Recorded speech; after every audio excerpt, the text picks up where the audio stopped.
Assalamualaikum warahmatullahi wabarakatuh. Melanjutkan materi selanjutnya, ini masih tentang kaidah usul fikih. Yang selanjutnya adalah kaidah mujmal dan mubayyan. Pengertian mujmal dan pengertian mubayyan. Pengertian mujmal. Mujmal menurut bahasa artinya global atau terperinci, atau bisa diartikan samar-samar, beragam, majmuk. Yang jelas, mujmal ini adalah suatu lafal yang belum jelas artinya. Kemudian menurut istilah ini ada beberapa.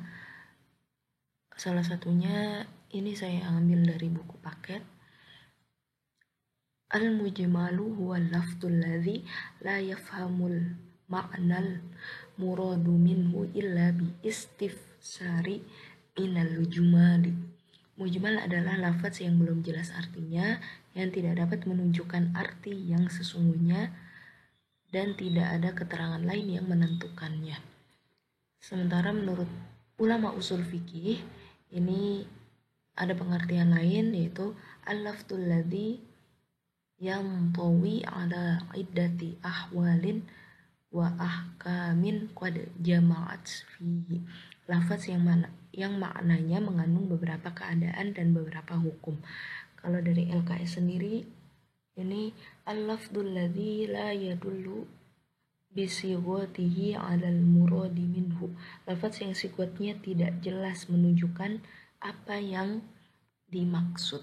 Jadi dari pengertian itu sudah jelas, mujmal suatu lafaz yang belum jelas yang tidak dapat menunjukkan arti sebenarnya apabila tidak ada keterangan lain yang menjelaskan. Dalam Al-Quran kita tahu kita tidak bisa tidak bisa mengartikan sesuai dengan lafadznya, tapi juga harus ditafsirkan secara mendalam. Terlebih lagi ada beberapa lafadz di ayat yang sama, ayat yang berbeda, tetapi artinya itu berbeda juga gitu. Walaupun sama-sama misalnya wa di ayat sini dan ayat yang lain itu bisa jadi artinya berbeda. Bisa jadi yang satunya itu wa itu diartikan hanya dan, tapi yang di ayat satu lagi itu bisa aja diartikan artinya jadi demi gitu. Bisa seperti itu. Jadi lafadz mujmal karena lafadznya bersifat global atau masih samar artinya dari sigotnya itu. Jadi ini kalau tidak ditemukan qarinahnya, qarinah itu kayak pengertian atau petunjuknya dari lafadz tersebut yang dapat mengantarkan kita memahami maksudnya, ini tidak mungkin pula dapat dipahami arti yang dimaksud kecuali dengan penjelasan dari syar'i atau pembuat hukum tersebut. Jadi kalau mujmal itu belum jelas, jadi masih membutuhkan penjelasan ya.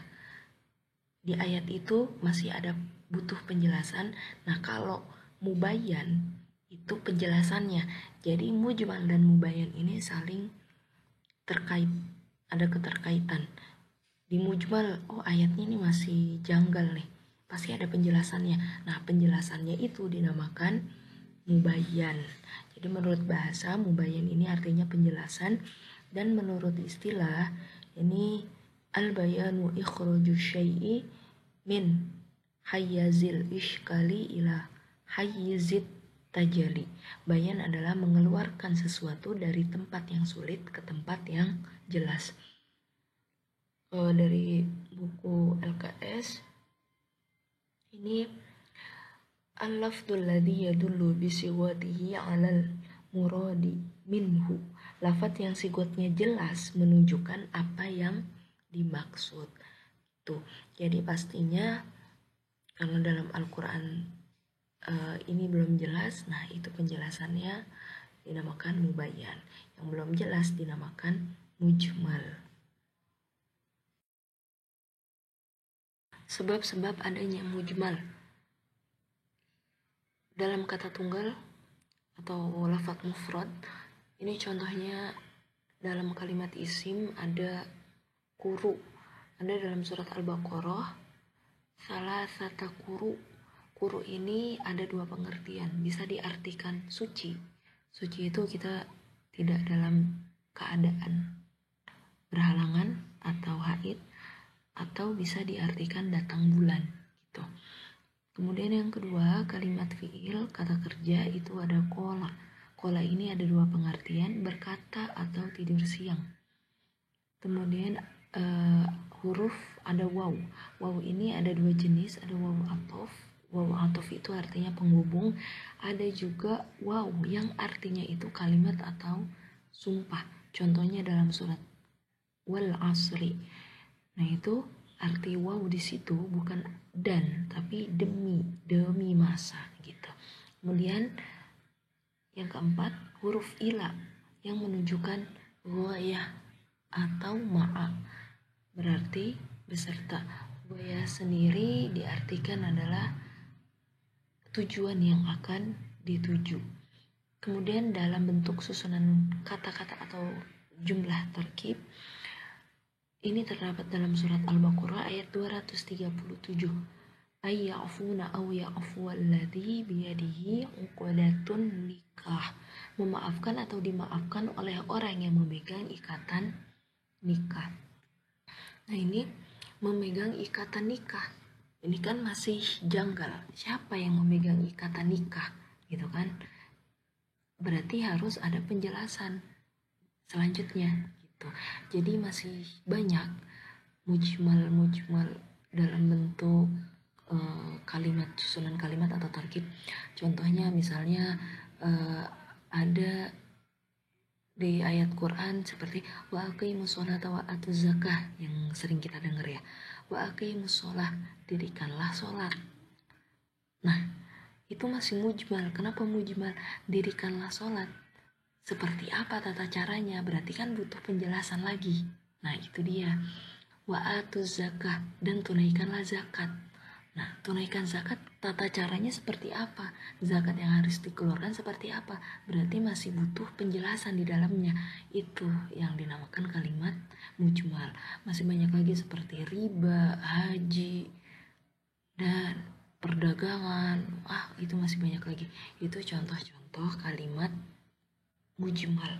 Jadi dari paparan di atas ini bisa disimpulkan lafadz mujmal itu masih memerlukan penjelasan atau bayan sehingga dapat diketahui maksudnya secara jelas. Selama dalam keadaan mujmal, maka hukumnya ditangguhkan sampai ada bayan atau penjelasan.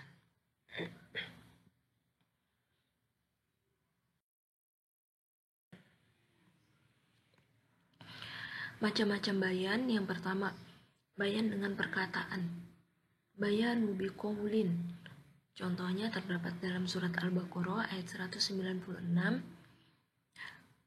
yang bunyi ayatnya fasyamu thalathati ayyamil fil haji wa sab'atin idza raja'tum.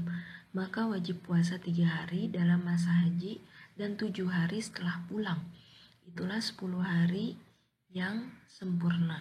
Jadi kalau dalam Al-Quran itu kalimat 7 atau sab'atun itu lafaz 7 dalam bahasa Arab sering ditunjukkan dengan menggunakan arti lain. Untuk menjelaskan 7 yang betul-betul 7, ini ada penjelasan di ayatnya. Jadi yang pertama, salasati ayam 3 hari, kemudian setelah haji sab'atun 7. Nah di terakhirnya tilka asyaratu kamilah, jumlahnya adalah 10. Kemudian yang kedua, bayan dalam perbuatan, bayanu bi fi'lin. Terdapat dalam sabda Nabi, shollu kama ra'aitumuni usolli. Sholatlah kamu sebagaimana kamu melihat aku sedang sholat, kata Nabi. Cara sholat ini dijelaskan dengan perbuatan oleh Nabi Muhammad, yaitu beliau mengerjakan sebagaimana cara beliau mengerjakan sambil menyuruh orang untuk menirukannya. Karena itu penjelasan seperti ini disebut bayan dengan perbuatan. Ini dalam hadis ini bisa digunakan dalam penjelasan dari mujmal yang dalam ayat yang sudah kita bahas, wa aqimus sholah. Itu kan disuruh mendirikan sholat tapi belum tahu tata cara mendirikan sholat itu seperti apa. Nah, bayan itu tidak selamanya atau tidak selalu terdapat dalam ayat Quran. Bisa jadi bayan itu terdapat dalam hadis. Nah, ini salah satu bayan tentang ayat qimus shalah. Kemudian yang ketiga, bayan dengan isyarat. Contohnya atau bayanu bi isyarah, contoh penjelasan Nabi tentang keharaman emas dan perak bagi kaum laki-laki. Sabda Nabi, inna hadaini haramun ala dzukuri ummati, sesungguhnya dua barang ini haram atas umatku yang laki-laki. Dua barang ini dimaksudkan adalah emas dan perak. Kemudian ada lagi, Rasulullah itu pada saat itu mengangkat tangannya menjelaskan tentang 1 bulan itu ada berapa hari. Rasul tuh mengangkat tangannya sampai ke 10 jarinya sampai 3 kali, yaitu 30 hari. Kemudian mengulanginya sambil membenamkan ibu jarinya pada kali terakhir. Maksudnya bahwa bulan Hijriah itu kadang-kadang 30 hari atau 29 hari. Kemudian yang keempat, bayan dengan meninggalkan sesuatu atau bayanu bitarki. Dalam sabda Nabi, kana akhirul amrayni minhu sallallahu alaihi wasallam adamal wudu'i mimma masatin nar. Artinya adalah akhir dua perkara pada Nabi Muhammad tidak berwudu karena makan apa yang dipanaskan oleh api. Jadi hadis ini sebagai penjelasan yang mengatakan bahwa Nabi Muhammad tidak berwudu lagi setiap selesai makan daging yang dimasak. Kemudian yang kelima, bayan dengan diam. Jadi pada saat itu ada kisah seseorang yang bernama Waimir al-Ajalani ketika bertanya kepada Rasulullah tentang istrinya yang selingkuh. Kemudian Rasulullah SAW diam, tidak memberikan jawaban tentang hal tersebut. Hal ini menunjukkan tidak ada li'an. Li'an itu bisa diartikan apa ya?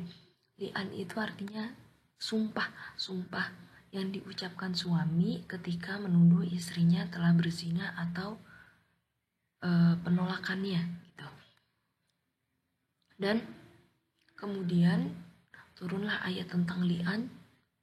Kemudian juga Rasulullah bersabda, qad unzila fika wa fi sahibatika Qur'anun wala ana bainahuma. Sesungguhnya telah diturunkan ayat Al-Quran tentang kamu dan istrimu, dan Nabi menjalankan li'an di antara keduanya. Yang terakhir, penangguhan bayan. Jadi setiap kalimat mujmal, mutlak, majas, mustarak, ini semua butuh penjelasan.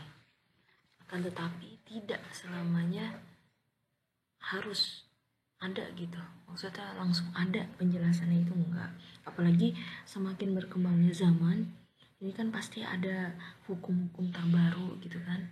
Yang pastinya ya kadang perlu dicari lagi, enggak langsung ada gitu penjelasannya.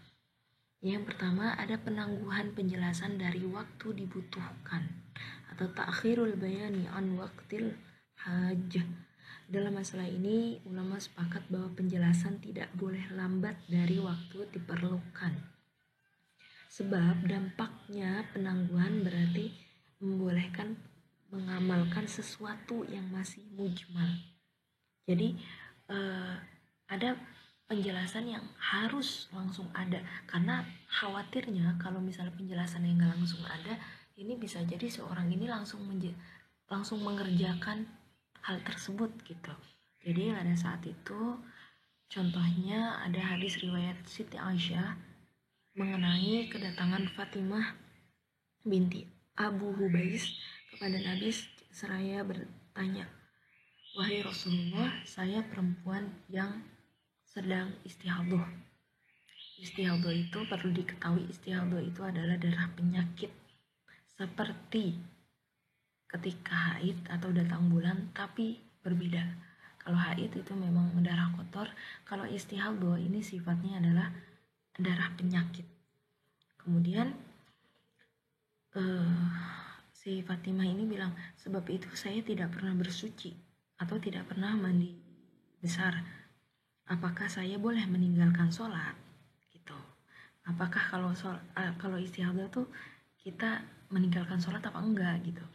Terus Rasulullah itu menjawab, la innama dzalika irqun walaysat bil haidati fa idza aqbalatil haidati adami ada salatu wa idza adbarat fausili angkid dama wasolli. Artinya tidak itu hanya semacam cairan dan bukan darah kotor atau darah haid. Maka apabila datang haid tinggalkanlah sholat, dan apabila haid telah berlalu maka basuhlah darah itu dari dirimu dan laksanakan sholat. Jadi hadis ini menerangkan tentang tidak wajibnya bersuci bagi wanita yang beristihadah. Jadi ketika wanita atau perempuan sedang istihadah ini kan tetap sama ya, keluar darah. Tapi ketika sholat, mau melaksanakan sholat ini nggak perlu harus mandi wajib gitu. Hanya dibersihkan saja. Sebab bila wajib bersuci itu wajib bersuci ketika memang dia sedang dalam keadaan haid gitu, dan sudah selesai berarti wajib bersuci gitu. Tapi kalau istihadah nggak harus, tapi wajib sholat gitu. Kemudian yang kedua, penangguhan penjelasan dari waktu khitab atau an waktil khitab. Artinya bahwa pada saat turunnya perintah tidak ada penjelasan pelaksanaannya datang. Kemudian dengan dicontohkan oleh Jibril kepada Nabi dan selanjutnya oleh Nabi kepada umatnya, penangguhan penjelasan seperti ini menurut jumhur ulama fikih dan ulama kalam hukumnya boleh. Terima kasih dan mohon maaf jika ada salah-salah kata. Wassalamualaikum warahmatullahi wabarakatuh.